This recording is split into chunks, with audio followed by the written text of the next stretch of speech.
Selamat datang di channelku Tutorial, channel yang semoga bisa membantu permasalahan kalian. Nah, di video kali ini Tutorial akan beritahu kalian bagaimana cara menghilangkan iklan ketika HP kalian sedang terkunci. Misalnya kalian HP-nya terkunci atau mati, dan ketika kalian nyalain itu ada iklan. Wah, itu nggak enak banget, masa baru nyalain HP udah ada iklan, dimana-mana ada iklan.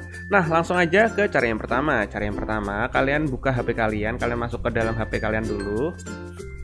Setelah itu kalian ke bagian setelan, kalian cari menu setelan seperti ini. Jika nggak ada menu setelan seperti ini, kalian bisa dengan cara scroll ke bawah. Kalian ketuk gambar yang ini guys, yang gambar gear, kalian ketuk. Setelah itu kalian cari di bagian layar kunci guys, seperti ini. Kalian ketuk layar kuncinya. Nah, jika sudah, kalian scroll ke bawah, kalian ketuk di bagian komedi putar wallpaper. Nah, ini kalian ketuk.